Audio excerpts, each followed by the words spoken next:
es Jehová, poderoso Señor, a su nombre rendimos honor. Grande es Jehová. Para seguir alabando el nombre de Dios, vamos a entonar el himno Un buen amigo tengo yo bajo el número 109.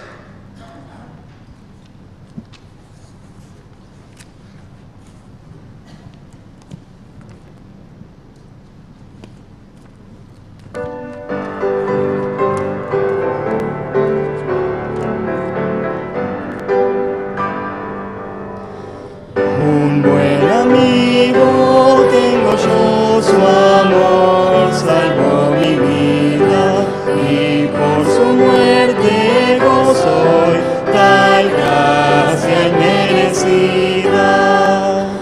Y con el lazo de este amor que nunca se ha cortado, seguro puedo siempre andar, a él estoy ligado.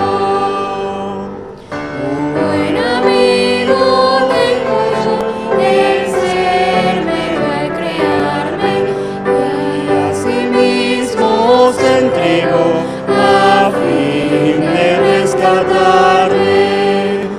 Pues cuanto tengo es todo de él mismo me lo ha dado, mi vida, fuerza y corazón a él he entregado.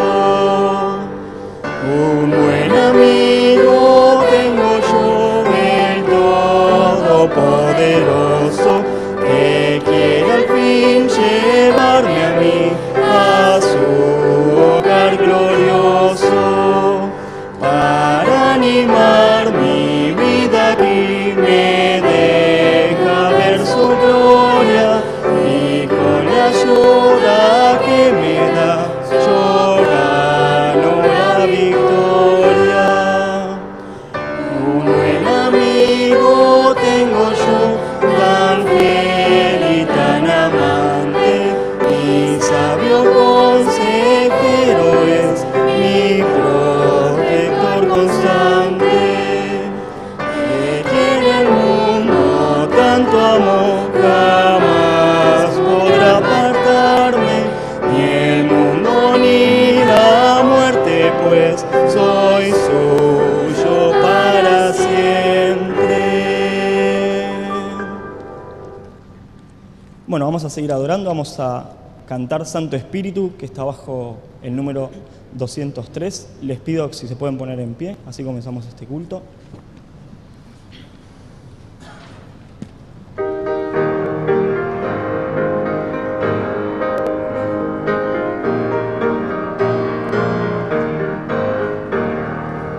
Santo Espíritu llena mi vida, pues por Cristo yo quiero brillar.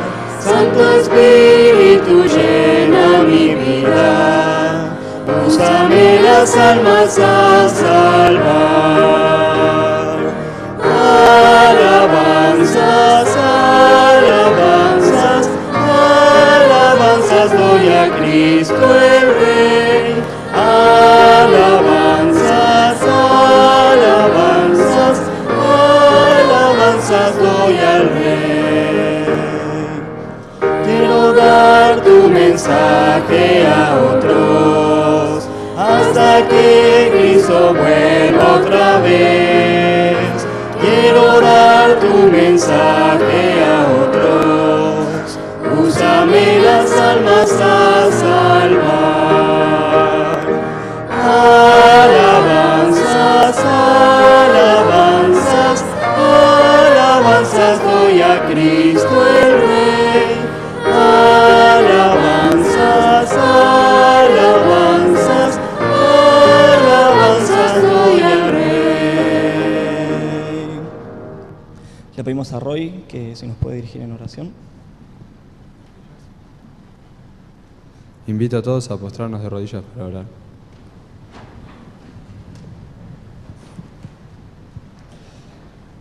Querido Padre y amoroso que estás en los cielos, Señor, gracias por la bendición que nos das de estar aquí reunidos, Señor. Te agradezco porque nos demuestras tu cuidado en todo momento, Señor, Y ahora te pido que nos ayudes a escuchar tu mensaje y que podamos entender y aplicarlo en nuestras vidas prácticas, Señor. Gracias por todas las bendiciones que nos das. En el nombre de Jesús. Amén.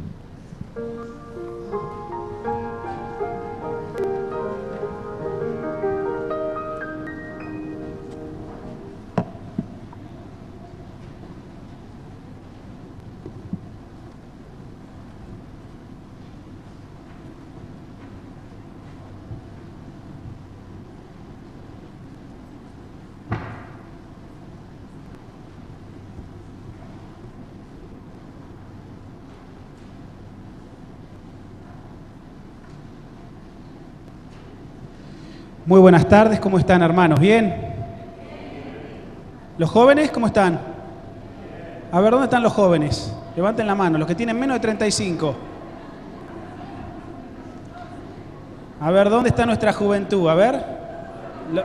Sí, yo sé que todos son jóvenes, todos somos jóvenes, pero los que tienen menos de 35, ese grupo me interesa que esté.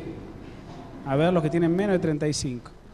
Bueno, tenemos que seguir trabajando para que nuestros jóvenes estén acá. ¿Está bien?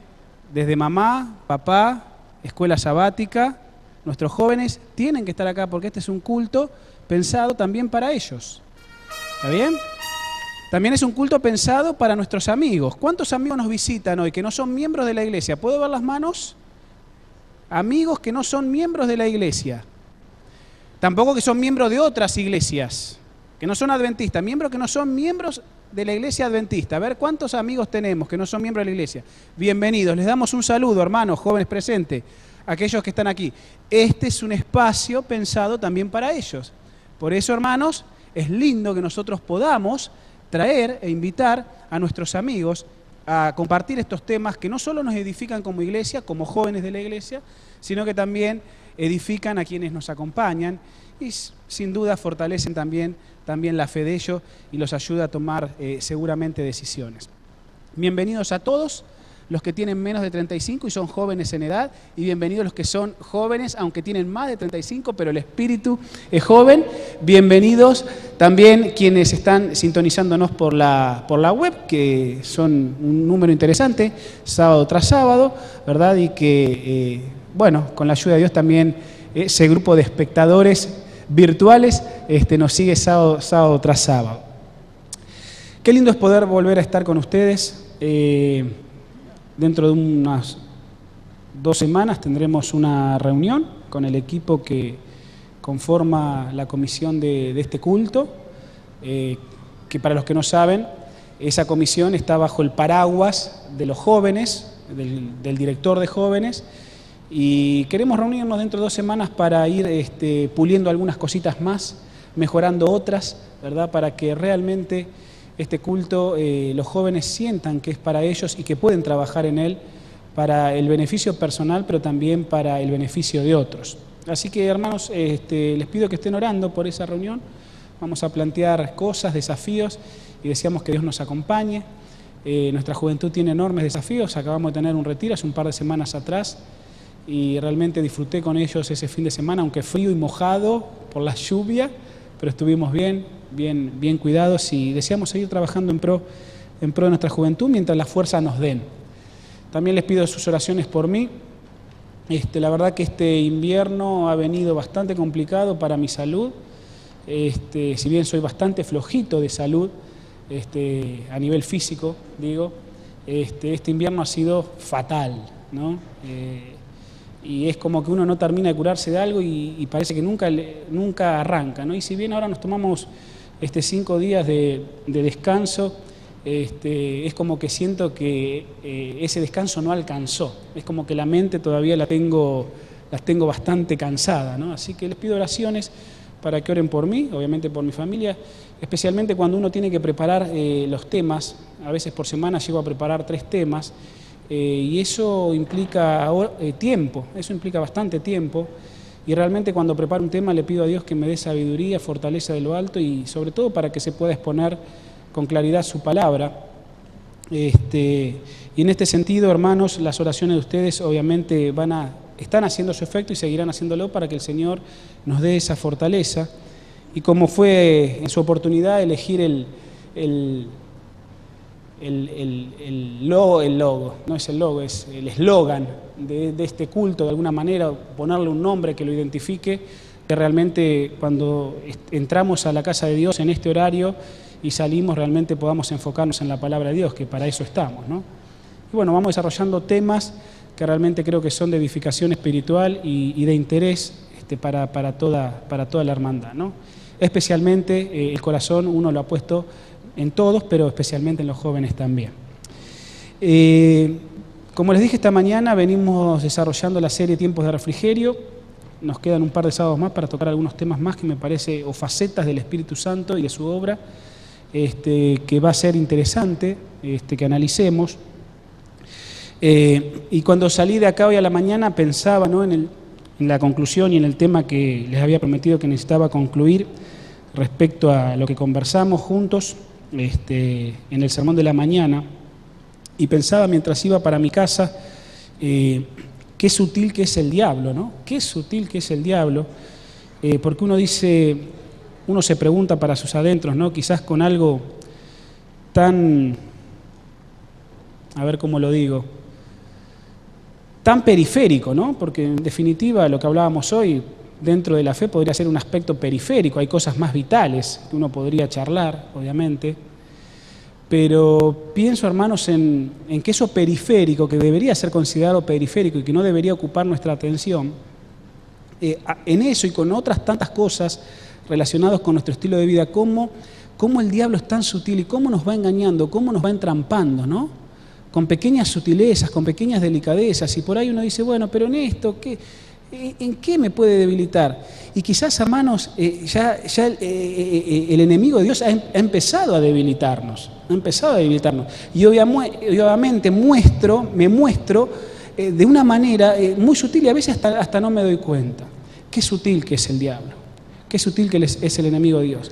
Pero ¿saben qué? A pesar de su sutileza, qué poderoso que es el Señor. Porque a través de su palabra nos puede dar orientación clara y precisa para saber cómo conducirnos.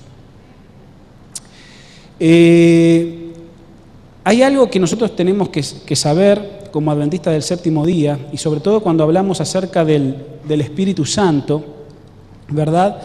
Es precisamente que a medida que la obra de Dios se intensifique, porque así está dicho, así está profetizado, así está escrito, a medida que la obra de Dios se intensifique, la obra de engaño también se va a intensificar. Claro que sabemos que finalmente la obra de Dios va a vencer. Dios va a ser el que va a vencer y el que va a dar la última jugada y el que va a cantar jaque mate, ¿no? Va a ser Dios el que va a ganar el partido en todo este drama. Pero a medida que la obra de Dios se intensifique, ¿cómo se intensifica la obra de Dios? Bueno, a través de la obra del Espíritu Santo. La obra de Dios se va a intensificar a través del Espíritu Santo, obrando en los corazones de los creyentes. Entonces, repito, a medida que esa obra se intensifica, obviamente la obra del enemigo de Dios también se va a intensificar. Y ahí es cuando nosotros entramos en este tema, ¿verdad?, de cómo darnos cuenta de lo que es falso, ¿no?, del falso reavivamiento. Porque el Espíritu de Dios va a operar un verdadero reavivamiento en los hijos de Dios, en las filas de los hijos de Dios, pero ante esa intensificación de esa obra es evidente que el enemigo de Dios también va a intensificar para tratar de engañar. Entonces, en este sentido, nosotros necesitamos estar con los sentidos bien abiertos, como dicen los chicos, con las antenitas bien paradas, para no ser engañados de la sutileza que el enemigo tiende sobre nosotros. Y esa sutileza puede ser con lo que compartimos hoy a la mañana, dando ciertos énfasis desmedidos a eso en nuestra propia experiencia, dejándonos guiar por el tiempo en el que vivimos, por las modas, por la apariencia, por lo externo, y me preocupo más por eso que por las cosas espirituales. Pero puede ser con un montón de otras cosas. El falso reavivamiento, mis hermanos, nosotros como pueblo hemos recibido mucha instrucción para que esto no nos sorprenda. Y obviamente requiere de nosotros, día tras día, o cada cierto tiempo prudencial volver a recordar y reafirmar ciertas cosas respecto a cuáles son ciertas condiciones que se van a presentar para no ser engañados. En este sentido, yo quiero decirles, ¿verdad?, que, bueno, quizás inaugurada la obra del Espíritu Santo a partir muy específicamente y muy drásticamente en este mundo a partir del Pentecostés. Eso no significa que el Espíritu Santo no hubiese operado antes, ya lo hemos analizado eso, pero a partir del Pentecostés, ¿verdad?, la obra del Espíritu Santo se intensificó, ¿no? Y cuando alcanzamos el fin de los tiempos, esa obra se va a ir incrementando cada vez más. Ahora, déjenme decirles en este sentido, queridos hermanos, jóvenes y amigos, que el cristianismo está experimentando un cambio paradigmático en este tiempo de proporciones gigantescas. El cambio es tremendo, como el cristianismo en los últimos 100, 150 años ha dado un giro abismal, ¿verdad?, de lo que era quizás el cristianismo general, siempre hablando en el mundo protestante. Claro que nosotros sabemos que desde la iglesia oficial, desde el catolicismo, ha habido ciertos requerimientos, pero también el catolicismo ha ido teniendo un giro increíble, y en este último año y medio, ¿verdad?, uno empieza a percibir aún más esto. Pero hablando en el mundo protestante, del cual nosotros formamos parte como denominación, en ese sentido, en los últimos 100, 150 años, el cristianismo protestante es increíble el giro paradigmático de sus paradigmas, de sus modelos, cómo se ha incrementado. Hoy, por cuestión de tiempo, no lo mencioné, pero para el año 1872, el metodismo, hablando del tema de la apariencia exterior, ¿no?, hablando del tema de uso de joyas, el vestir y todas estas cuestiones, el metodismo o los miembros metodistas, en nada, para el año 1872, en nada ya se diferenciaban con una persona que no era metodista, con respecto al uso de joyas, ornamentos y la manera en cómo debería vestirse un cristiano, de manera extravagante o de manera sencilla. Para el año 1872, el metodismo, ¿verdad?, ya tuvo un giro tremendo. Juan Wesley, fundador del metodismo, muchas décadas anterior, ya él pregonaba y predicaba acerca de la razón bíblica por la cual nosotros deberíamos, como cristianos e hijos de Dios, abstenernos de todo este tipo de cosas. Bueno, es lo que mencionamos hoy a la mañana. Pero fíjense, para el año 1872, el metodismo tuvo un giro abismal con respecto a eso. Y cuando vos veías una persona metodista con una persona, ¿verdad?, que no era metodista, y en nada se diferenciaban en el aspecto exterior, porque vivía como si fuera una gente común. No sé si me explican. Eso fue en el año 1872 para darles un ejemplo. Pero en los últimos 150 años es increíble cómo el mundo cristiano ha tenido un cambio paradigmático en sus modelos, en sus paradigmas. ¿En qué sentido? Se ha cambiado la fe por los sentimientos, se ha pasado de los hechos reales y concretos a las fantasías espirituales, de dar prioridad a la razón y que la razón nos ayude a entender y fundamentarnos en las creencias bíblicas, a la revelación esotérica, ¿verdad? Y muchas iglesias invitan a sus miembros a experimentar a Dios. Y a ver, no hay nada de malo en experimentar a Dios. Y que Dios, nosotros lo podamos vivir en una experiencia linda y personal. No, en eso no hay nada de malo. El problema cuando el énfasis se ha puesto demasiado en que se ha dejado la fe por los sentimientos, se ha dejado los hechos concretos por las fantasías y la razón por la revelación esotérica. Y donde se da énfasis a los miembros de estas comunidades religiosas a que se los invite a experimentar a Dios. Solo por darles otro ejemplo, en la última década, ¿verdad?, solo en Inglaterra, 7.000 iglesias protestantes abrazaron este tipo de reavivamientos. Iglesias comúnmente tradicionales en su liturgia, en su forma de adorar a Dios, ¿verdad? En esta última década, podríamos decir 10, 15 años, quizás, ¿verdad? Es increíble el giro que esas iglesias en Inglaterra han dado y cómo han abrazado este tipo de avivamientos basado en sentimientos, fantasías o cualquier tipo de revelación esotérica.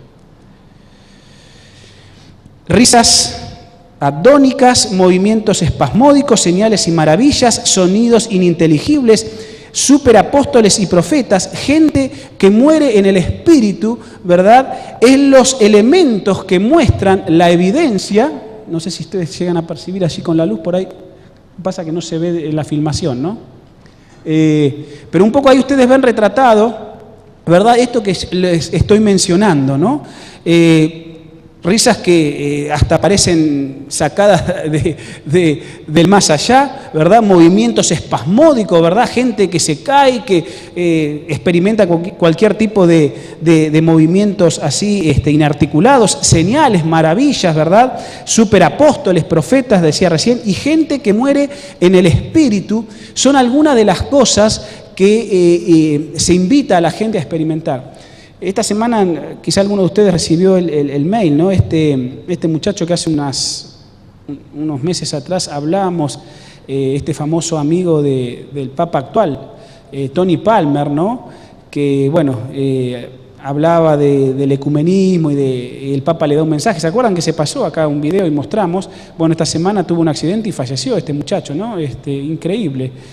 Bueno, y ahí está todo el mundo pentecostal, porque era un líder dentro del mundo pentecostal muy, muy apreciado, y era uno de los que patrocinaba, ¿verdad?, la unión de la iglesia pentecostal, ¿verdad?, con el movimiento católico, ¿verdad?, con la iglesia católica. Pero ahí estamos, hermanos. Este tipo de fenómenos, cada vez nosotros lo vemos más. Les decía que son los elementos o evidencias que realmente muestran a la gente de manera empírica que realmente uno está teniendo, ¿qué cosa? Un encuentro personal con Dios. Es decir, si en tu vida religiosa no se manifiestan cierto tipo de movimientos, cierto tipo de risas, de sonidos ininteligibles, de experiencia, de señales, maravillas, si el Espíritu Santo no te toma, ¿verdad?, y sos un superapóstol o sos un profeta, o no morís en el Espíritu, como es el lenguaje que se utiliza, realmente es porque el Espíritu Santo no te ha tomado, ¿no? Y esto es lo que se invita, y es la evidencia empírica, la evidencia concreta de que realmente el Espíritu Santo está trabajando en la vida de los creyentes. Y los números, hermanos, aumentan dramáticamente día tras día de gente que se va uniendo, ya sea por desconocimiento o por necesidades, a este tipo de fenómenos, y cada vez son más la gente que son atraídas, ¿verdad?, por este tipo de manifestaciones. La iglesia, dijo un periodista en Estados Unidos, hablando de esto que les estoy comentando, la iglesia ha cambiado tanto, las iglesias han cambiado tanto en este aspecto, que el mundo secular, hasta el mundo secular se ha dado cuenta de estas cuestiones. Hasta el mundo secular se ha dado cuenta de estos fenómenos. Las iglesias dejan la Biblia, hermanos, dejan la Escritura, para que la gente experimente a Dios por medio de los sentimientos. Y se deja la Biblia haciendo creer a la gente que así serán más espirituales por los sentimientos que por la palabra de Dios. Es tremendo lo que está ocurriendo. Ahora, en esto que ocurre, queridos hermanos, jóvenes, amigos, quienes nos están escuchando, en esto lo que nosotros tenemos es peligro. Es peligro. Porque esto se va a intensificar cada vez más. Ahora, déjenme decirles que este peligro, esta cuestión, ¿verdad?, como yo les decía, y bueno, no pedí disculpas a los que vinieron ese miércoles, ¿no?, pero estoy a esas 10, 15 hermanos que vinieron ese miércoles, estoy repitiendo algunas cosas y estoy ampliando algunas cositas más, y ahora voy a ampliar a otras, ¿no? Hermanos, este peligro que se corre con estas cuestiones, no es nada nuevo para nosotros, o no debería ser nada nuevo para nosotros. ¿En qué sentido? En que esto se ha manifestado en los comienzos de la Iglesia Adventista, en algunas regiones de los Estados Unidos, quizás también en otros lados. En los comienzos de la Iglesia Adventista este tipo de fenómenos se manifestaron en algunos ámbitos de la iglesia. Les voy a mencionar solo un caso. Yo tengo acá una compilación, esto ya no viene más, está hasta añejo, hasta olor a viejo tiene esto. Pero venían unos libritos antes que eran recopilaciones de la cita de la hermana White, y dice, experiencias carismáticas en los comienzos de la historia adventista. Acá hay varias historias y mensajes que la mensajera del Señor da a personas o da a un colegio, por ejemplo, donde se manifestó, ¿verdad? En Battle Creek, por ejemplo, se había manifestado alguna situación. Hay un caso que es el que les voy a mencionar, el caso de Indiana, ¿verdad? Hubo en los comienzos de la historia adventista cierto tipo de estas manifestaciones con todo este tipo de fenómenos. Y la hermana White, a través de la revelación y por mensaje de Dios, salió a aconsejar a la iglesia con respecto a este tipo de experiencias carismáticas, ¿verdad? El carisma tiene que ver con ese gozo inusitado, con ese gozo desenfrenado, fuera de control, ¿verdad? Que no está bajo la sujeción de Dios. El gozo, el carisma es bueno, pero cuando el carisma, esa palabra griega, no está bajo el control o el dominio de Dios, ahí está el problema. De paso, el gozo es un fruto del Espíritu, carisma, ¿se acuerdan que yo se los mencioné? Carisma es un fruto del Espíritu, pero el problema del carisma es cuando se lo lleva a los excesos. Y esos excesos, en el gozo excesivo, en esas experiencias carismáticas, es lo que trae ciertos riesgos. Y la iglesia, como iglesia, nosotros lo experimentamos en los comienzos, ¿está bien? Hay mucho que uno puede leer de esta cita, yo al final les voy a leer simplemente unos párrafos. Pero de algunos ejemplos que se dan, yo les quiero mencionar, como se los dije en aquel culto de oración a los hermanos, el caso de Indiana. Nos tenemos que remitir al año 1899, entre el año 1899 y el año 1901. Entre esos 3 años allí nos focalizamos con el suceso que ocurrió con unos hermanos en el estado de Indiana. ¿Está bien? Esto coincide, esto que ocurrió en Indiana, ocurrió precisamente en el surgimiento del actual movimiento pentecostal. ¿Cuándo oficialmente surgió el movimiento pentecostal actual, moderno? La fecha de inicio, ¿verdad?, del movimiento pentecostal es el 1 de enero del año 1901. Ahí nosotros tenemos, por un fenómeno que se manifestó, ¿verdad?, el surgimiento oficial del movimiento pentecostal. Quizá algunos de ustedes hayan venido de algunas de esas iglesias antes de abrazar la fe adventista. Bueno, el año de comienzo, así como el 22 de octubre de 1844 es una fecha histórica y podríamos decir de inicio del adventismo, bueno, el 1 de enero del año 1901 es el comienzo del pentecostalismo moderno. ¿Qué ocurrió en ese día, en esa fecha? Bueno, una joven habló en lenguas en el estado de Kansas en un colegio cristiano. Ese fenómeno llamó tanto la atención, ¿verdad?, a los que estaban allí, que cómo se manifestó el don de lenguas en esta jovencita, y a partir de allí se lo considera como uno de los primeros fenómenos pentecostales de los tiempos actuales, porque fue realmente dramático lo que le ocurrió a esta chica. Ahí lo googlean y pueden buscar más información acerca de esto que yo les estoy mencionando. 5 años después,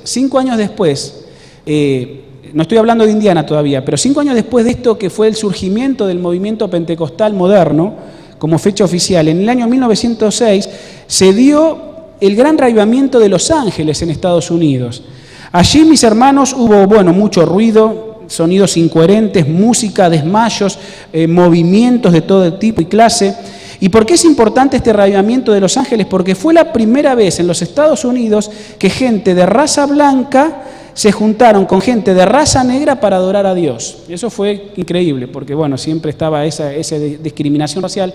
Pero allí, ¿verdad?, unidos en el Espíritu, adoraron por primera vez en los Estados Unidos gente de raza negra y gente de raza blanca. Y eso se conoció como el gran reavivamiento de Los Ángeles.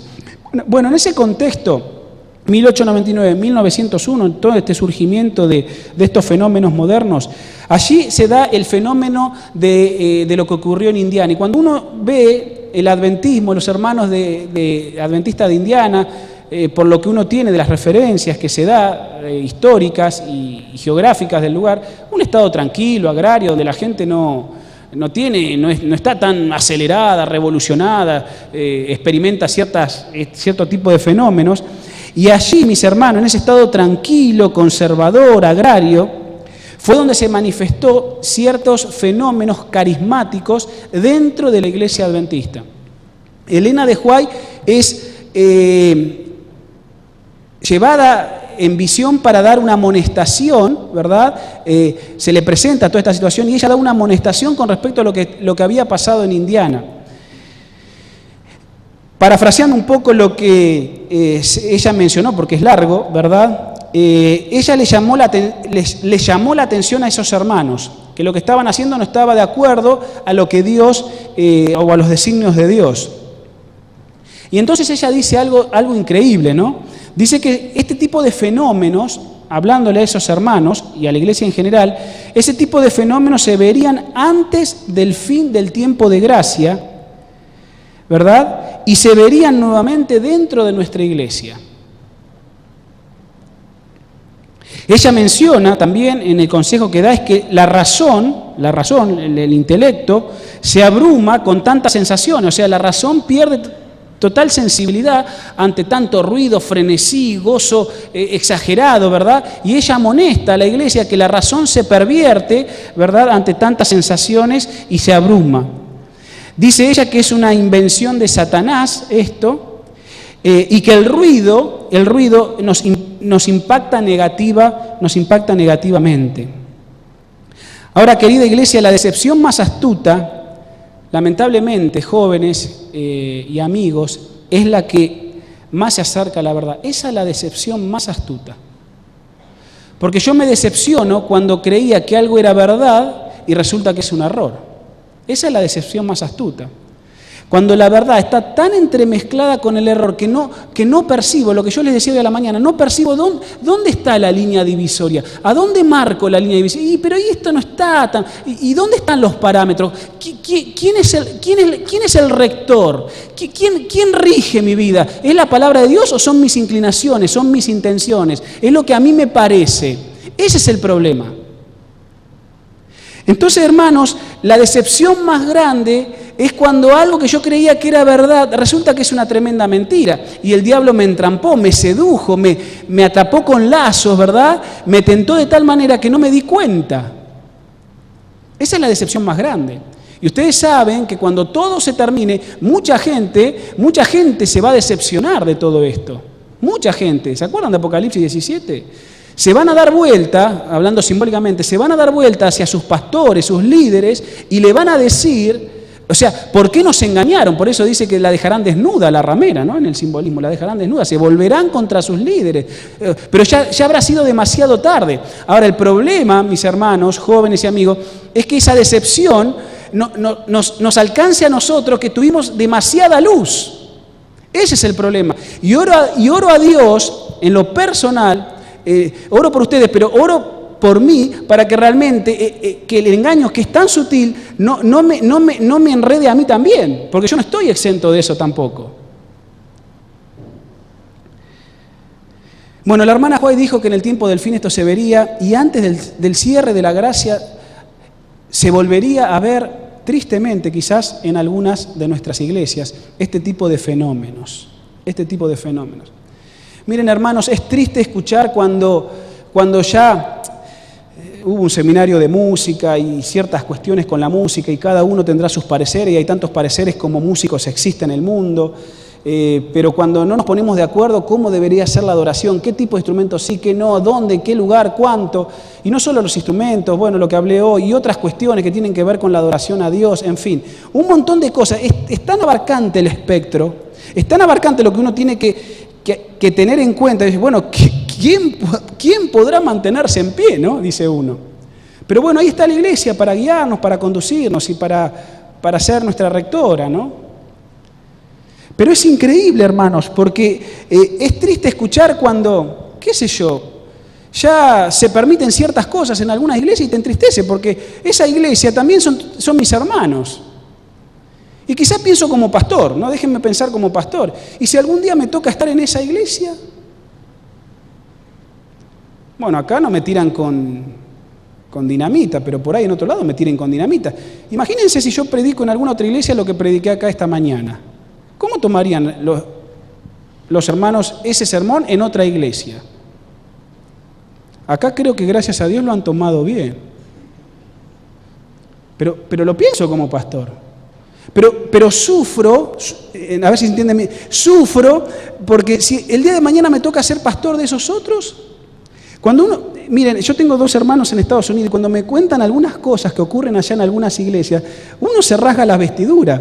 Y no porque nosotros seamos mejores que ellos, vaya. Hay muchas cosas que los americanos tienen, ¿no? Y gracias a las iglesias americanas le debemos el sostén de la iglesia a nivel mundial en lo económico solamente. Hay muchas cosas que le tenemos que agradecer a nuestros hermanos en Norteamérica.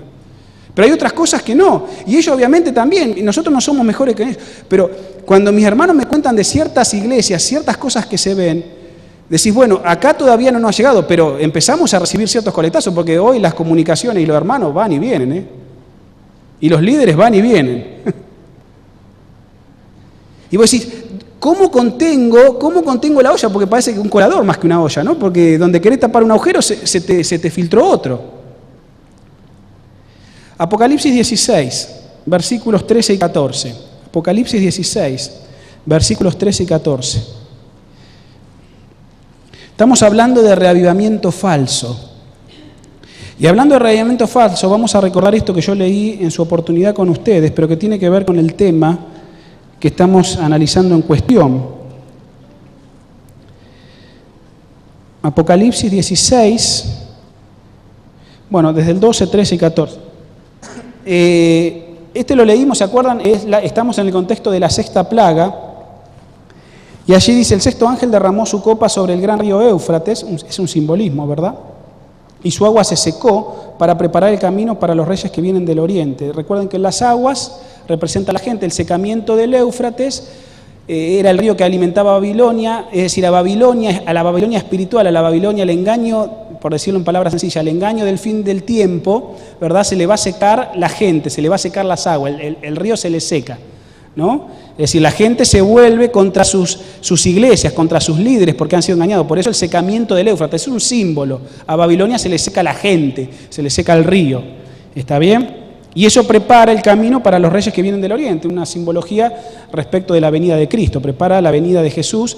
Antes que Jesús venga, ¿verdad? A Babilonia cae completamente, se le seca lo que la sustenta, que es la gente que está siendo engañada. Se le seca eso y prepara el camino para la venida de Cristo. Bueno, en ese contexto, versículos 13 y 14, antes de que eso ocurra, dice, vi salir de la boca del dragón, de la boca de la bestia y de la boca del falso profeta 3 espíritus impuros como ranas, que son espíritus de demonios que hacen señales y van a todos los reyes de todo el mundo para reunirlos en la batalla de aquel gran día del Dios Todopoderoso. Fíjense, hay señales, hay manifestaciones. Una de las cosas que va a ocurrir en el tiempo del fin, acá estamos en el contexto de la 6ª plaga, pero esto se va a ir incrementando hasta llegar a este punto que la Biblia menciona. Pero ahí vemos, ¿no? Todo lo que mencionábamos, quizás resumido, pero ahí están las señales, las maravillas, los superapóstoles, los profetas. Jesús lo dijo en Mateo 24, porque vendrán falsos profetas y falsos maestros religiosos y engañarán, si fuese posible, ¿a quién? A uno de los escogidos. Y ahí estoy llegando a la medular del tema de esta tarde-noche. Ahí está el blanco certero del falso reavivamiento. Porque los falsos apóstoles, los falsos profetas, o los superapóstoles, o los superprofetas, o todo este movimiento de señales y maravillas, va a apuntar especialmente a los que han sido escogidos, los que han decidido ser parte y mantenerse, como dice Apocalipsis, fieles a Dios. Ese es el blanco más certero, ahí apunta la flecha. O sea, que apunta a vos, apunta a todos esos hijos sinceros que tomarán partido del lado de la verdad. ¿Por qué? Porque los otros ya están engañados. El diablo ya no tiene que trabajar más, ya lo tiene bajo sus redes. Pero el blanco certero son los escogidos. Son los que han decidido mantenerse fieles, ¿verdad?, a la palabra de Dios. ¿No? Dice allí Apocalipsis 17:14, pelearán contra el Cordero, pero el Cordero los vencerá porque Él es Señor de Reyes, Rey de Reyes y Señor de Señor, y los que están con Él son llamados, los elegidos y fieles. Así los caracteriza, ¿verdad?, el capítulo 17. Ahora, fíjense en qué interesante, ¿no? Porque aquí en la 6ª plaga dice que Juan, el revelador, ve 3 símbolos, un dragón, la bestia y el falso profeta. Ya sabemos, simplemente a modo de repaso, el dragón en este caso representaría a todos aquellos sistemas religiosos, geopolíticos, por decirlo de alguna manera. Algunos comentadores adventistas hablan de que también representa todo lo que no es cristiano, ¿verdad? Engloban los sistemas civiles. Otros dicen, no, esto representa el espiritismo, pero por ahí anda. Aquellas religiones no cristianas o movimientos civiles que sustentan religiones no cristianas. Sabemos que la bestia, mis hermanos, representa al sistema católico apostólico romano, eso lo rearchiestudiamos, ¿verdad? Y lo sabemos. Y el falso profeta representa todo lo que es el protestantismo, ¿verdad? Pero que apostató, lo llamamos el protestantismo apóstata. Aquellas iglesias protestantes que han tenido algo de verdad, han mantenido algo de verdad en sus filas, pero que finalmente, ¿verdad?, han apostatado porque se han unido a esta triple alianza. Esto, hermanos, se lo conoce como la Trinidad falsa. Así como Dios es una Trinidad de 3 personas en uno, ¿verdad? A esto se lo llama la falsa Trinidad. Es decir, a medida que la operación de Dios se incrementa en el tiempo del fin, la operación, por medio del Espíritu Santo, ¿verdad?, y es genuina, la obra del Espíritu, la obra falsa de Satanás, utilizando estos 3 sistemas religiosos, geopolíticos, ¿verdad?, también se intensifica. Ahora, déjenme decirles algo. Uno de los riesgos que nosotros corremos y que muchas veces nos hemos ido como adventistas hacia esa banquina, es creer, porque sabemos que va a haber un reavivamiento fácil, descartar todo lo que del Espíritu Santo se trate. Ustedes no sé si han notado en los últimos años, en las últimas décadas, cómo la Iglesia a nivel mundial le ha vuelto a dar tanto énfasis a la obra del Espíritu Santo. ¿Ustedes han notado eso? ¿Cómo cada vez se predica más, se habla más de esto? Nosotros por décadas, justamente para no vaya a ser que me confundan con un pentecostal, no vaya a ser que cierto tipo de manifestaciones que pueden ser genuinas, no sea que nos confundan. Entonces la Iglesia por décadas se fue hacia una banquina y eso es un error. Eso es un error. Porque podemos estar descartando realmente manifestaciones verdaderas. Claro que sabemos que Dios nos dice que tenemos que ir por una línea más que por la otra, pero lamentablemente quizás por irnos hacia un lado hayamos dejado pasar por alto ciertas cosas que el Espíritu Santo ha ido operando en las filas de la Iglesia. La hermana Juárez muchas veces exhortó en sus comienzos que si en los tiempos de ella hubiese pasado esto o aquello, ya Cristo hubiese venido. Pero lo dejaron pasar de lado. Ahora, fíjense que esta falsa trinidad que el diablo utiliza para engañar, estos 3 sistemas, vuelvo a repetir, religiosos, geopolíticos, como quieran llamarlos, ayudan a Satanás en su plan, ¿verdad? Y hay algo en común que tienen. Hay algo en común. Dice que sale de la boca de... El falso profeta sale de la boca del dragón, sale de la boca de la bestia. Hay algo que los une a los 3 sistemas y es su boca. 3 espíritus inmundos, el simbolismo a manera de rana, dice, y entonces reúnen a la gente del mundo para llevarlos a la batalla del Armagedón, que esa no es una batalla de tanques, ni de militares y civiles, ni en Palestina, ni donde se quiera decir que eso ocurre. La batalla del Armagedón es una batalla de la mente, no es una batalla literal, ¿verdad? Es una batalla de la mente donde se decide cómo se va a resolver el destino de cada uno de los habitantes de este planeta. Es una batalla de la mente, la batalla del Armagedón. Ahora, fíjense que dice que sale de la boca de ellos estos espíritus inmundos a manera de ranas, es decir, sus mensajes, su prédica, su filosofía, ¿verdad? Y eso es lo que los une. Lo que los une, mis hermanos, jóvenes y amigos, tiene que ver seguramente con la comunicación. Porque dice que sale de la boca. Entonces lo que uno se pregunta, bueno, es ¿cómo es que se comunican estos 3 sistemas? ¿Qué es lo que los une? Y ahí entramos en otro aspecto del reavivamiento falso. Y es lo que nosotros conocemos como el ecumenismo global. Las iglesias, en este tiempo, por lo que la profecía dice, se están uniendo en lo que nosotros técnicamente conocemos como un ecumenismo global. ¿Qué es el ecumenismo global? Es la unión de las iglesias. Y las iglesias en general, o los movimientos religiosos en general, no comparten sus doctrinas. Uno puede compartir esta doctrina, pero esta no la comparto, esta sí, esta no. Y en general los movimientos religiosos, sean cristianos o no, no se unen en doctrinas en común en general. Puede ser que haya algunas en común.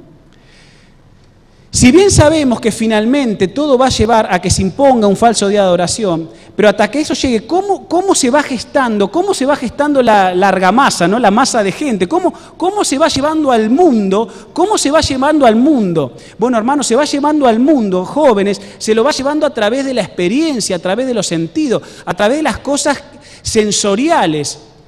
Y se hace creer a la gente, ¿verdad?, que si vos tenés ese tipo de manifestaciones, estás dentro del movimiento de Dios. Y si no tenés eso, pues entonces no estás. Y así se va llevando. Ahora, en todos estos movimientos que forman un ecumenismo global, la unión de todas las iglesias, la unión de todos los movimientos religiosos y geopolíticos, mis hermanos, ahí entra el carismatismo. Y el carismatismo, uno de los énfasis que pone es el hablar en lenguas. Sin duda, mis hermanos, lo que va a unir estos tres sistemas geopolíticos y religiosos tiene que ver con la comunicación. Y el carismatismo, una de las cosas que los une es el don de lenguas. Yo quiero hacer un alto acá con respecto al don de lenguas.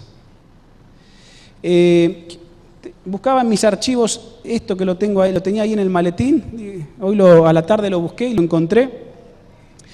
Y es interesante hacer un paréntesis acá porque estamos hablando de reavivamiento falso, ¿no?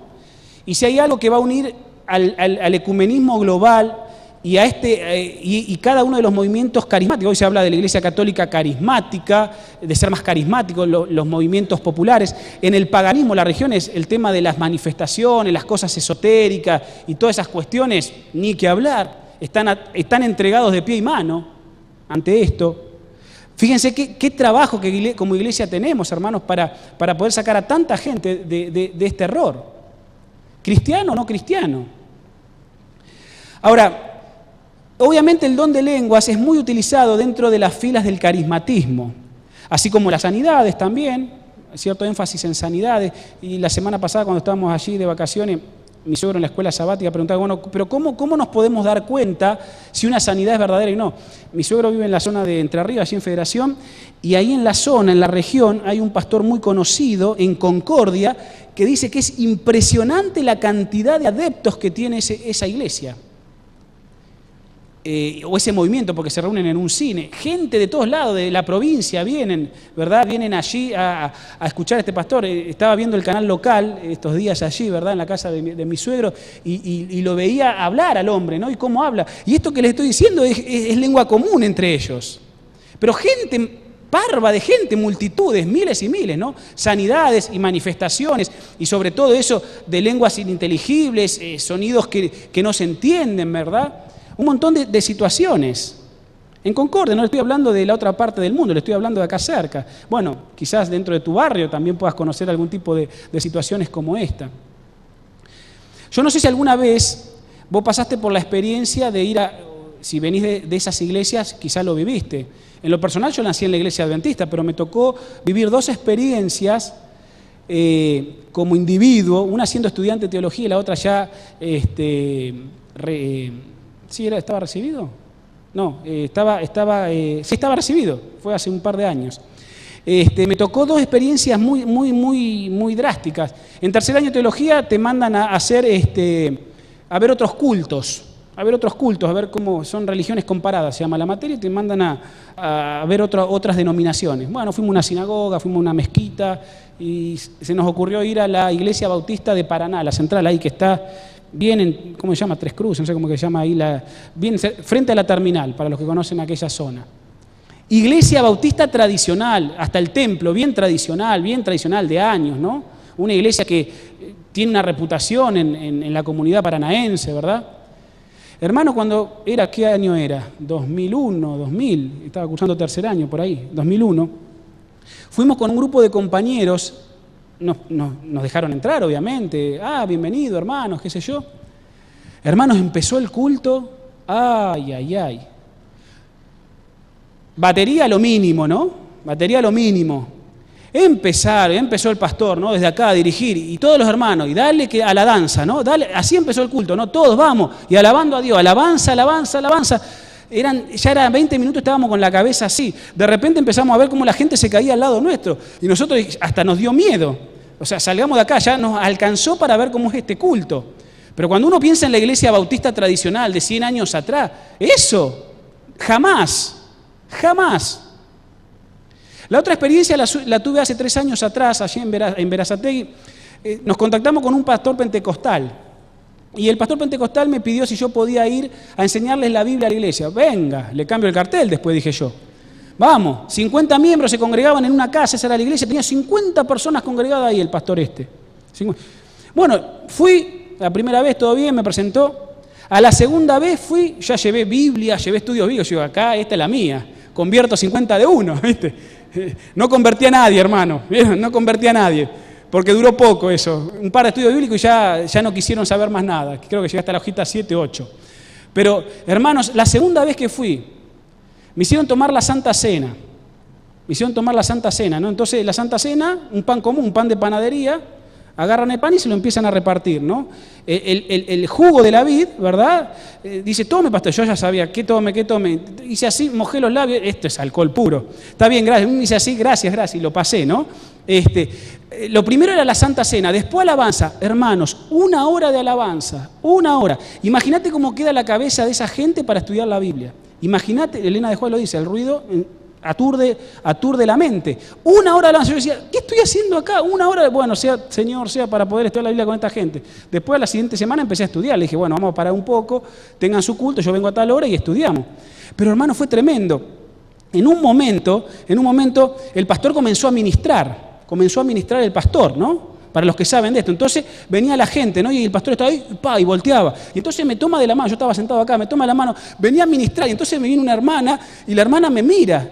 Y ¿qué querés que haga yo? ¿Cómo te ministro? Y bueno, la abracé y le hice una oración. Y después la mujer, ¡pum!, se tiró sola. Una experiencia, hermano, que yo decía, ¡ay, Dios, librame de esto! Eso fue hace 3 años atrás. No sé si alguna vez pasaron por esa experiencia. Es interesante. Pero te aseguro que querés salir huyendo, por lo menos yo. ¿Qué ministrar? Ni qué 8 cuartos, ¿no? ¿Ministrar qué? Tremenda las experiencias, hermanos. Tremenda. Ahora, de repente, en estas 2 situaciones que les conté, la gente comenzó a hablar en idiomas desconocidos. Y acá es donde yo quiero hacer la aclaración. Cuando uno estudia en la Biblia, el tema da para quizás hacer otro sermón, ¿no? Otra meditación. Pero para resumirlo, nosotros encontramos en la Biblia la manifestación del don de lenguas en el libro de los Hechos y encontramos la manifestación del don de lenguas en el libro de Corintios, en el capítulo 14 de la primera carta. Es extenso lo que yo tengo acá, no les voy a leer todo, ¿verdad? Pero simplemente lo que sí les puedo decir, estúdienlo, analícenlo, busquen, investiguen. Pero es evidente que el don de lenguas manifestado en Hechos, cuando Pedro predica, ¿verdad? Dios le dio la capacidad a esos hombres de hablar en lenguas extranjeras. La palabra glosa en griego puede simbolizar lenguas extranjeras. Y es muy probable, casi con certeza, 100%, todo, no importa qué iglesia sea, todos coinciden en que lo que ocurrió en Hechos es el don de lengua, hablar en lenguas extranjeras. Pero nosotros, como adventistas, creemos que ese es el don de lenguas. Ahora, cuando uno va a hacer un análisis, ahí no se ponen de acuerdo los teólogos. Cuando uno va a 1 Corintios capítulo 14, algunos van que lo que se manifestó en Corinto, ¿verdad?, es también hablar en lenguas extranjeras, pero otros dicen no, hay otras evidencias que en realidad lo que se manifestó es una lengua no conocida a nivel de un idioma humano. Si ustedes me preguntan a mí, yo creo que hay una diferenciación. ¿Por qué? Porque Pablo dice en 1 Corintios 13, si yo hablara lenguas humanas o angélicas, pero no tengo amor, de nada me sirve. O sea, Pablo hace una clara distinción entre lenguas humanas, idiomas humanos, glosa, y también en lenguas angélicas. Es muy probable que lo que se haya manifestado en Corinto pudo haber habido manifestación del don de lengua hablando idiomas extranjeros, porque Corinto era un puerto, venía gente de muchos lados y se podía manifestar, el Espíritu Santo operaba y esos miembros hablaban en otros idiomas, porque era una zona portuaria, pero las evidencias internas del capítulo muestran que quizás otros miembros hayan hablado algún idioma que no era humano. Y cuando uno estudia esto, y Pablo lo dice en el capítulo, dice que, como en Hechos, si el don de lengua era en idiomas conocidos en el mundo, era para que el Evangelio se fuese conocido en esas naciones. Ese era el objetivo. Pero cuando habla en 1 Corintios dice que hablaba solo, o sea, tenía que ver con una edificación personal del creyente para con Dios. Dios le estaba comunicando algo para edificación personal de ese creyente. El problema fue el abuso que hicieron los corintios de esto, porque lo hacían públicamente, y Pablo dice, no lo usen públicamente ese don, porque es para edificación personal, no ayuda de nada, y si lo van a utilizar, que por lo menos haya un intérprete que pueda también tener el don, para que esa lengua angelical o lengua humana pueda ser entendido si hay algún mensaje que Dios quiere comunicar a la feligresía. ¿Se entiende, hermanos? Entonces, es evidente que hay dos tipos de dones de lengua. Ahora, el problema está, y esto es lo que yo les quiero leer, que tengo acá en este apunte, es, debido a ciertos aspectos oscuros, porque no tenemos mucha información tampoco, y especular es peligroso, debido a ciertos aspectos oscuros en cuanto a la forma exacta en que se manifestaba antiguamente el don de lenguas, le ha sido fácil a Satanás falsificar ese don. En el culto pagano era bien conocido y los sonidos incoherentes abundaban en los cultos paganos. En tiempos posteriores, bajo el disfraz del cristianismo, de vez en cuando también han aparecido diversas manifestaciones de un pretendido don de lenguas. Sin embargo, cuando esas manifestaciones se comparan con las especificaciones bíblicas del don de lenguas, se encuentran que hay algo muy diferente que el don impartido antiguamente por el Espíritu Santo. Por lo tanto, esas manifestaciones deben rechazarse como falsas.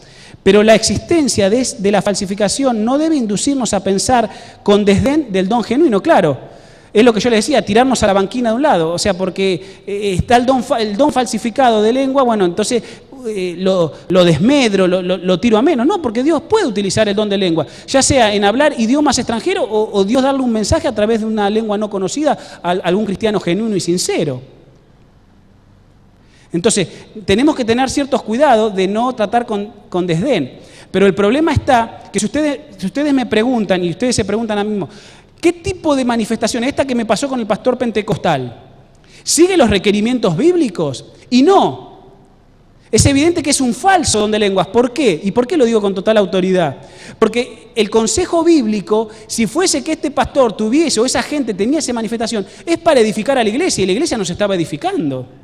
Les puedo asegurar que una hora después que yo salí de ahí, salí con la cabeza desequilibrada. Es más, me hizo mal. Entonces, ese es el problema de los excesos. Y con respecto al don de lenguas. Pero investíguenlo un poquito más. No creamos solamente que el don de lenguas pudo haber sido hablar en idiomas. Pudo haber sido otro también, porque Pablo habla de lenguas angelicales. Pero era para edificación personal de cada creyente. ¿Está bien? Entonces, dicho esto, ¿qué tipo de falsificación va a utilizar? ¿Qué tipo de falsificación va a utilizar para unir al mundo carismático, al ecumenismo global de las religiones? ¿Qué va a utilizar el diablo? ¿Idiomas conocidos? No, va a falsificar el otro.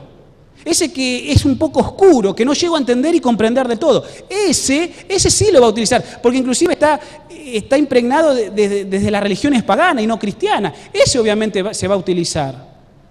Y eso, hermanos, va a unir a la gente. Y va a ser la experiencia, ay, hablo en otro idioma, tengo un éxtasis, estoy sintiéndome bien, lo mejor. Y ahí, mis hermanos, la gente quedará confundida y atrapada. La experiencia será suficiente para hacernos sentir espirituales. Ahora, qué interesante, ¿no? Bueno, ahí me copé tanto con lo que le estaba explicando que me olvidé de pasar la diapositiva. Ahí está Pablo, tratando de representar a Pablo en Corinto. Fíjense qué interesante, ¿no? Porque allí en el pasado, cuando el mundo se quiso unir, tenían una sola lengua, Dios confundió esas lenguas, ¿no? Bueno, las historias bíblicas son profecías también para nuestros tiempos. Y así cuando el mundo se va a querer unir en una lengua angelical, en una lengua experimental, en una lengua sensorial, ¿verdad?, que te va a hacer sentir bien, Dios va a mandar la 6ª plaga y a Babilonia se le va a secar el Éufrates. Mis hermanos, la historia se volverá a repetir. Lamentablemente, pululan en el mundo guías ciegos, que guían a otros ciegos hacia un abismo, ¿verdad?, que llevará a la perdición a muchos. Elena de White, hablando de estos aspectos, dice lo siguiente: deberíamos mantenernos totalmente libres de lo que no es saludable o innecesariamente excitante. Repito, deberíamos mantenernos totalmente libres de lo que no es saludable o innecesariamente excitante. Vi que es peligroso dejar la palabra de Dios y confiar en esas manifestaciones. Vi que Dios, dice ella, se había manifestado en algunos grupos, pero vi también peligro en el futuro, dice la mensajera del Señor. Ahora, hermanos, ese es el problema que nosotros creemos como adventistas, que no la sabemos todas, ¿vieron? Y entonces desmerecemos muchas veces, sin querer o queriendo, vaya a saber lo que pasa por el corazón de cada uno, desmerecemos a los demás. Porque como creemos que no la sabemos toda, y ese es un peligro también, ¿no? Y la cita que les acabo de leer, hermanos, dice que Dios se ha manifestado en algunos grupos. Dios se ha manifestado en este grupo de este pastor pentecostal, sin duda, pero ninguna duda me cabe. Y lo puede seguir haciendo. En muchos grupos religiosos, en muchas vidas. El problema, dice, yo vi peligro en el futuro. ¿A dónde está el problema? En que no se pudo trazar la línea divisoria. Y entonces, estos movimientos, estos líderes, este grupo de gente o creyentes que son millones y millones, no les di ese dato, lo tengo por acá, se los di ese miércoles. 600 millones de cristianos han abrazado el movimiento carismático en la actualidad, en números redondos. 600 millones de cristianos de diferentes iglesias. Es tremenda la cifra. Pero Dios también se pudo manifestar en eso. Pero el tema son los excesos. Dios puede manifestarse en un grupo de creyentes, en un grupo de personas sinceras, pero cuando eso se lleva al extremo, entonces el Espíritu de Dios deja de operar y lo que comienza a operar es otro espíritu. Pero inicialmente Dios operó. Muchos se vuelven de esos excesos, pero muchísimos no. Muchísimos no. El problema, querida iglesia, jóvenes, es que hay cosas que son genuinas, pero se las lleva a los excesos. Y cuando seguimos adelante con lo que sentimos, la razón ya no funciona. Ese es el problema con los excesos. Cuando solo nos dejamos guiar por los sentimientos, que no tienen nada de malo, el problema está que entonces prima los sentimientos y la razón queda de lado. Y ahí el diablo entra. Hablando de esto, en el año 2006, un grupo de británicos estudió cuál era el deporte, la actividad deportiva más excitante del mundo. Y nosotros, hermanos, acabamos de salir de uno de los eventos deportivos que sabemos que más excita a los ciudadanos del mundo. Lamentablemente, muchos adventistas también ven partidos en sábado, tristemente. O están pendientes de los resultados en sábado, que es prácticamente lo mismo que verlo. Pero bueno, tema y harina de otro costal. Pero sabemos que ese es el deporte más popular del mundo y el que más excita lo sensorial, las pasiones humanas. Un grupo de británicos en el año 2006 estudió cuál era el evento deportivo más excitante del mundo y llegaron a la conclusión que no es la final de una Copa del Mundo. Y vaya si ese domingo, hace 2 domingos atrás, estábamos muchos realmente excitados. Yo estaba tremendamente excitado ese día, en el buen sentido, ¿no? ¿Por qué? Porque me preparé para ir a verlo con mi familia y ni bien empezó el partido, ¿verdad? Estábamos ahí con mi hermano, ahí estábamos prendidos a la televisión, ¿no? Y yo realmente perdí mucha afición por el fútbol. Ya lo juego cuando puedo y me gusta, pero realmente por mi equipo preferido prácticamente perdí todo tipo de fanatismo de lo que yo tenía en la juventud, ¿no? Pero una final de la Copa del Mundo me interesa muchísimo, y si Argentina es el finalista, ni que hablar. Y ese domingo yo estaba totalmente compenetrado en el partido, y estaba ahí, ¿no? Estaba ahí compenetrado. Y de repente, ¿quién fue el que puso el gol? Y era posición adelantada, ¿no? Posición adelantada. ¿Y saben lo que pasó? Literalmente salté de la cama, donde estaba, salí a la puerta de la casa de mi abuela, donde vive mi mamá, y grité, ¡gol, gol! Y pasaba justo un flaquito, un muchacho, pasaba con auriculares, y me vio. Y dice, ¿qué le pasa? Y entré de vuelta y le dije, abrime la terraza. Y entonces me fui a la terraza, ¡vamos, vamos, vamos! Hermanos, si ustedes me hubieran visto, dicen, ¿este es mi pastor? ¡Ay! ¿Vieron que tengo cosas para mejorar todavía? Pero estaba apasionado. Ustedes saben que no fue gol, ¿no? Cuando entré nuevamente me serené, gol no. Me quedé difónico, los hermanos son testigos porque ese miércoles que fue posterior, estaba medio difónico, ya venía mal de salud, pero también estaba difónico por eso, porque había gritado el gol que no fue. Ahora, hermanos, ¿por qué le ilustro esto? Jóvenes, porque me dejé llevar por la emoción y la razón dejó de funcionar. Es así, es así. La razón dejó de funcionar. Después cuando yo fui y vi que no había sido gol, sentí una vergüenza. Yo mismo me sentí vergonzoso. ¿Qué habrán pensado el muchacho que pasó?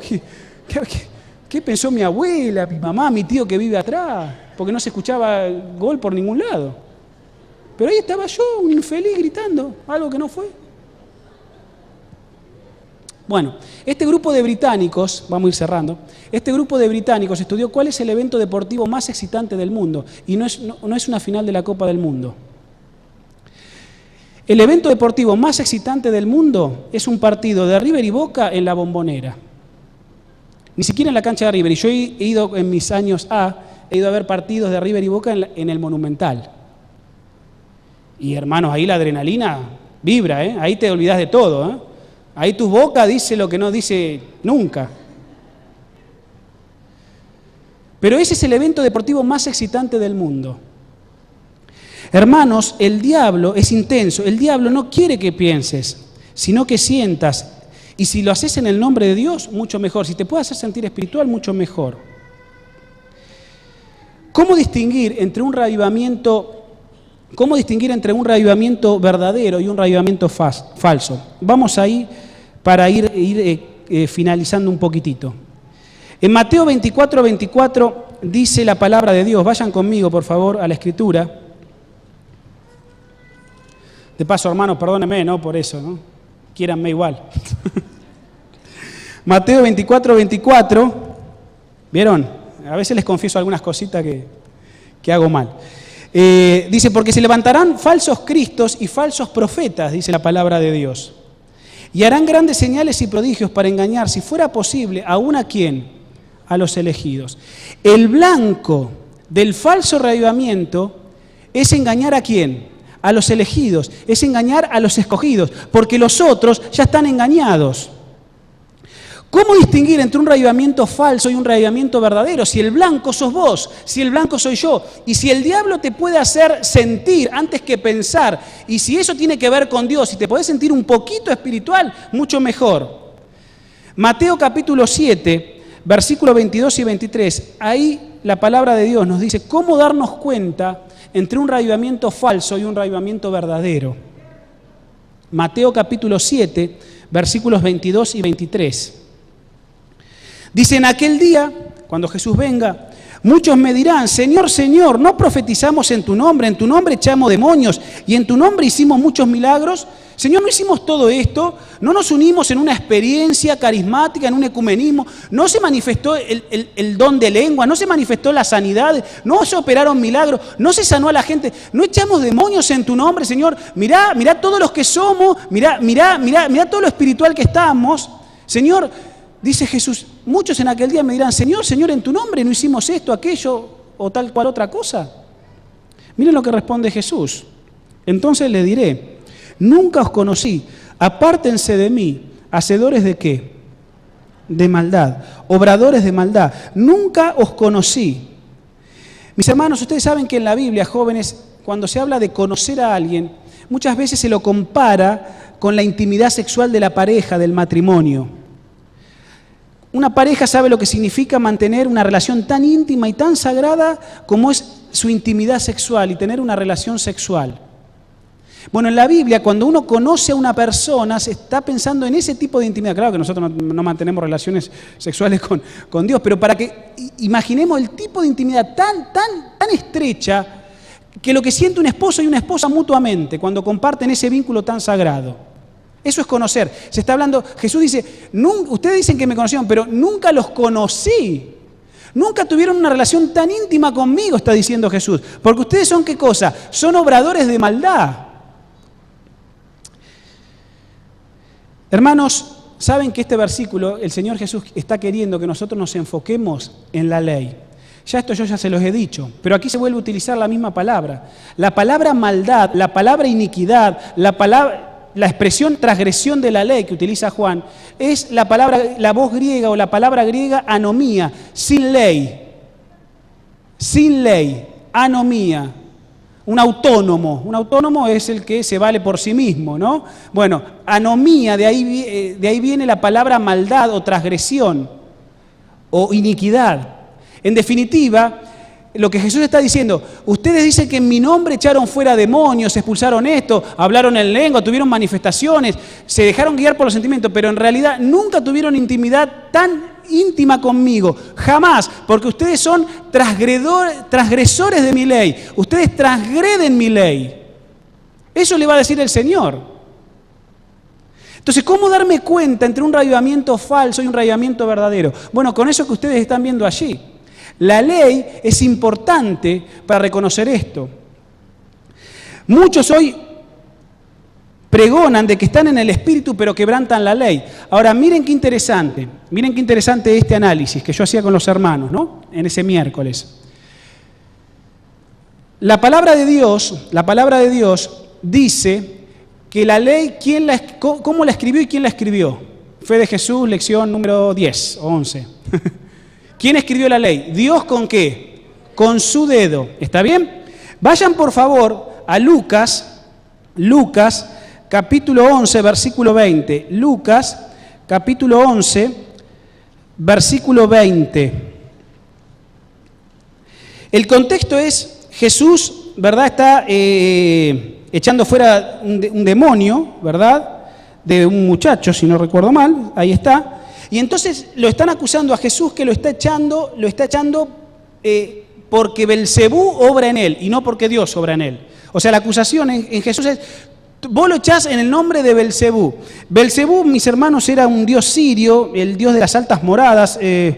Acá tengo anotado, se lo consideraba el señor de las moscas, era un símbolo para el pueblo hebreo, para el pueblo judío de esos días, era un símbolo de Satanás, el dios de las altas moradas, el dios de las moscas, ¿no?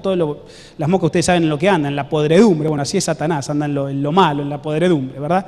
Por eso era un símbolo este dios sirio de Satanás. Y a Jesús se lo está acusando de que él echa fuera a los demonios por Satanás, por Belcebú. Entonces el versículo 20 dice Jesús, pero si por el dedo de Dios yo echo los demonios, entonces el reino de Dios ha llegado a vosotros. Eso es lo que dice Jesús. En el Evangelio de Mateo, capítulo 12, versículo 28, tenemos el mismo incidente.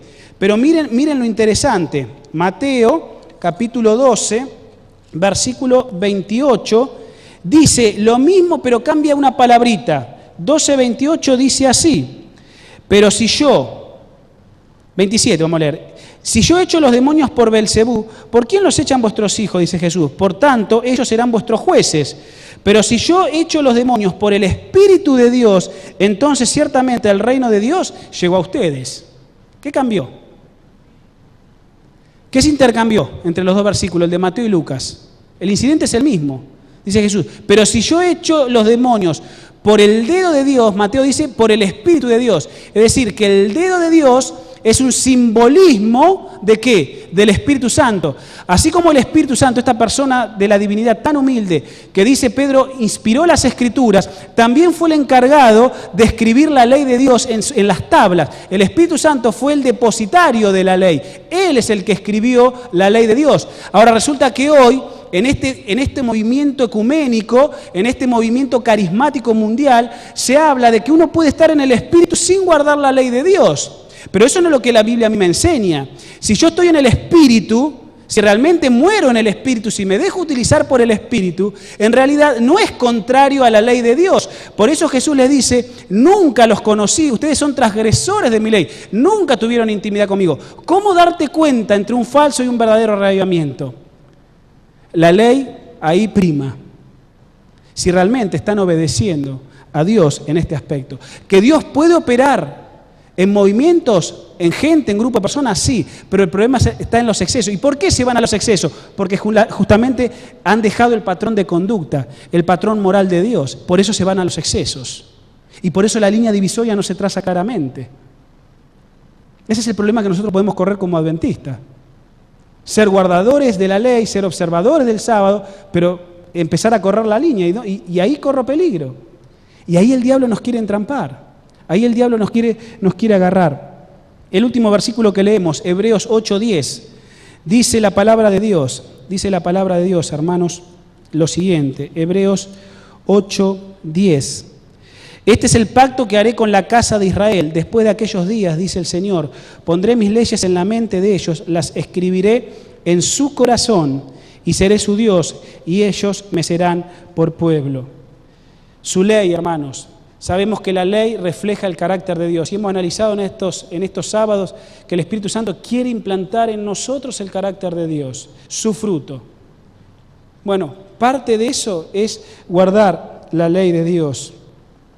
Lamentablemente, hermanos, el mundo está siendo engañado porque ha dejado la palabra de Dios.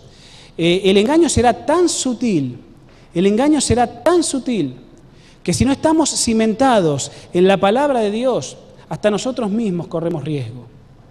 Por eso, hermanos jóvenes, hay que amar la palabra de Dios. Y lo digo por mí mismo. Ayer, por ejemplo, para preparar el sermón de hoy, estuve 4 horas en la tarde, 4 horas terminando de tipear, ver qué poner, qué no, qué decir, qué esto, aquello. 4 horas. Hermano, la experiencia de esas 4 horas con Dios son impagables. Y a vos te pasa también. A vos te pasa.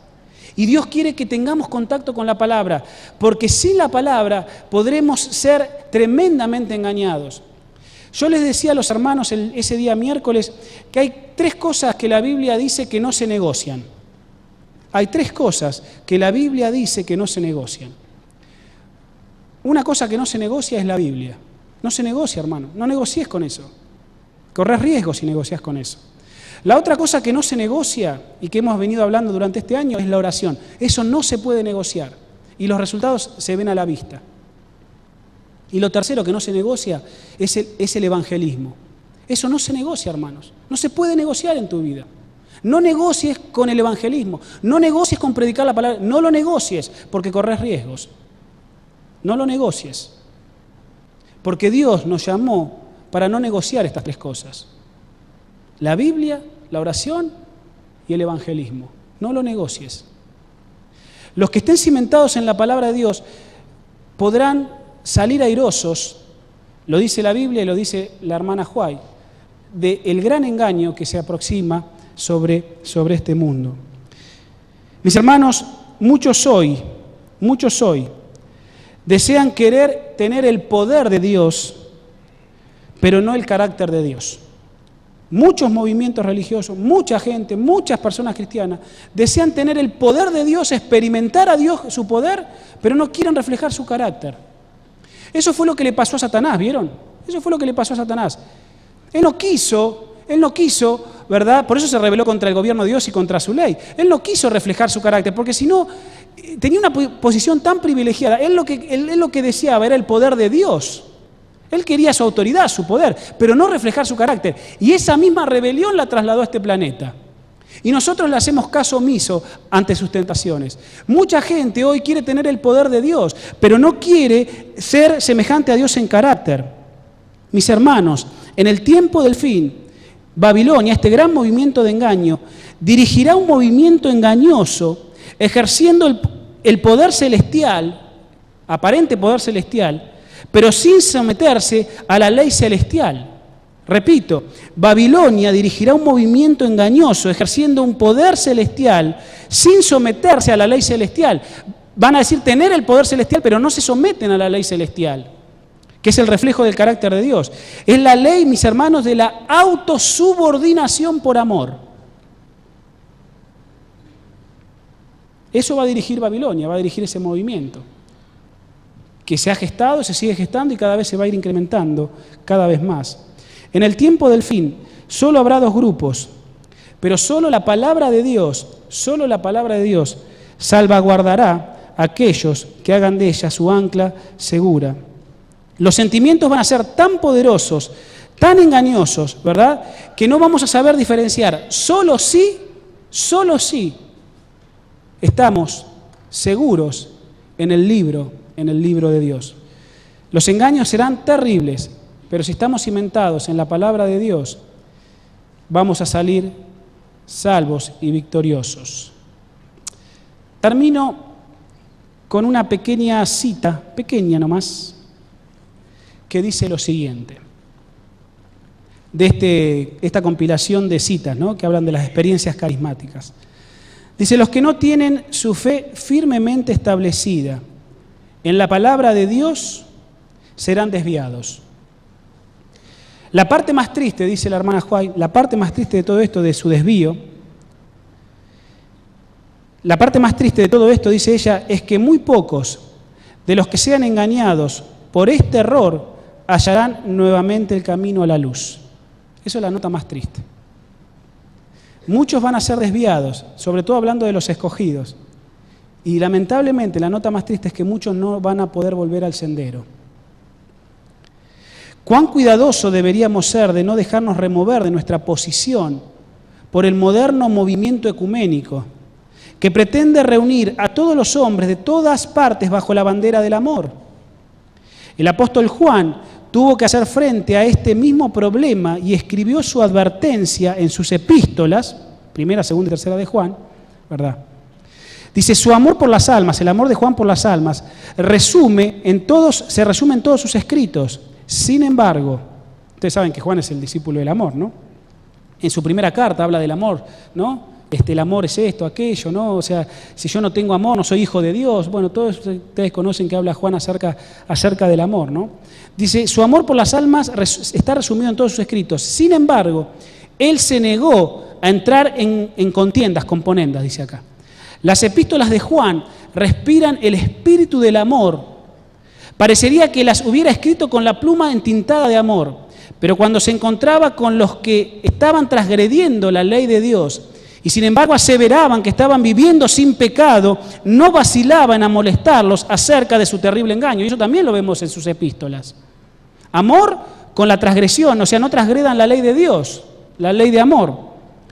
Estamos autorizados a tener el mismo concepto, dice la mensajera del Señor, estamos autorizados a tener el mismo concepto que tuvo el apóstol, amado, de los que afirman morar en Cristo y viven transgrediendo la ley de Dios. Existen en estos últimos días males semejantes a los que amenazaban la prosperidad de la iglesia primitiva. Y las enseñanzas del apóstol Juan acerca de estos puntos deben considerarse con cuidadosa atención. Aunque debemos amar a las almas por las cuales Cristo murió, no debemos transgredir con el mal. No debemos unirnos con los rebeldes y llamar a eso amor. Dios requiere de su pueblo en esta época del mundo que se mantenga de parte de lo justo, tan firmemente como lo hizo Juan cuando se opuso a los errores que destruían a las almas. Estamos autorizados a eso, hermano. Estamos autorizados. No llamemos amor a cualquier cosa, pero amemos a las almas, porque Cristo dio su vida por ellas. La parte más triste es que hay muchos que serán engañados, no volverán a la senda correcta. Que Dios nos bendiga, nos ayude a poder mantenernos firmes a que se pueda decir de nosotros, hermanos, que tuvimos una intimidad tan linda con el Señor a través de su palabra, la oración, el predicar el Evangelio a otros y sacarlos del engaño. Que realmente que cuando el Señor venga, como decíamos esta mañana, Él nos pueda decir: bien, buen siervo y fiel, sobre poco has sido fiel, sobre mucho te pondré. Entra en el gozo de mi Señor. Que el Señor pueda decir eso de nosotros. Y no que nos diga siervos negligentes, que se echaron al abandono. No, que no nos diga eso el Señor, pero que sí nos diga buen siervo y fiel. Mis hermanos, Jesús está pronto a venir. Por delante de nosotros esperamos la vida eterna, esperamos estar en esa gloriosa ciudad. El camino es angosto, claro que sí, no es fácil. ¿Quién dijo que es fácil? ¿Quién dijo que es fácil dejar ciertas cosas? No es fácil. Pero cuando lo pongo bajo la lupa del amor de Dios, todas las demás cosas vendrán por añadidura. Esa es la apelación y el mensaje que quiero dejar con ustedes en esta ya noche, y que realmente podamos, con todo el conocimiento que tenemos y con total humildad, no ser presa de un falso reavivamiento, que siempre nos mantengamos de parte de Dios, de su justicia, de su ley, y que amemos a las almas por sobre todas las cosas. Si esa es la decisión en tu corazón en esta noche, me gustaría invitarte a poder terminar este culto entonces con una oración. ¿Puede ser? Si quieren acompañarme en esta oración de despedida, me gustaría tener esto presente en la oración antes de retirarnos. Querido y amoroso Padre Celestial que estás en los cielos, gracias por tu palabra. Gracias porque en ella, Señor, encontramos el bálsamo, el consuelo, la orientación, la instrucción, las promesas y todas aquellas cosas, Señor, que nuestra vida necesita para encaminarnos, Señor, hacia la Canaán celestial. Sabemos que el engaño que se aproxima sobre el mundo cada vez se está incrementando más. Muchas almas se están perdiendo, Señor, en el desconocimiento de tu verdad y en las cosas preciosas de lo que tú has dejado revelado. Ayúdanos, Señor, a poder hacer de tu palabra esa guía que día tras día transforme nuestra vida, nuestro carácter. Que nos ayude a dejar de lado aquellas cosas que nos alejan de ti. Que podamos comunicarnos contigo siempre, Señor, a través de la oración. Y que la predicación del Evangelio pueda seguir latiendo fuertemente en nuestros corazones. Querido Dios, mientras el error se incrementa, sabemos que en contrapartida eso es porque el Espíritu Santo está trabajando y se está incrementando, Señor, su intervención en la vida de los seres humanos en este mundo. Ayúdanos, Señor, a ser parte de ese gran movimiento de reavivamiento y reforma. Y poder, Señor, ser instrumentos en las manos de tu Espíritu, bautizados por Él, para llevar a otros a tu reino eterno también.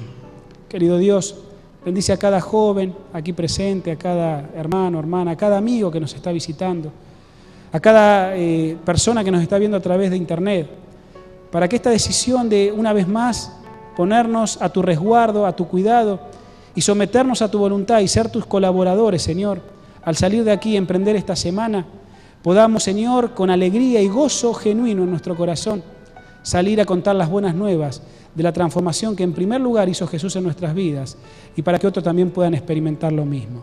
Querido Dios, danos una bendecida semana. En el nombre de Jesús lo rogamos todos juntos. Amén. Que Dios los bendiga. Linda semana. Nos encontramos el próximo sábado para seguir analizando estos apasionantes temas. Que Dios los bendiga.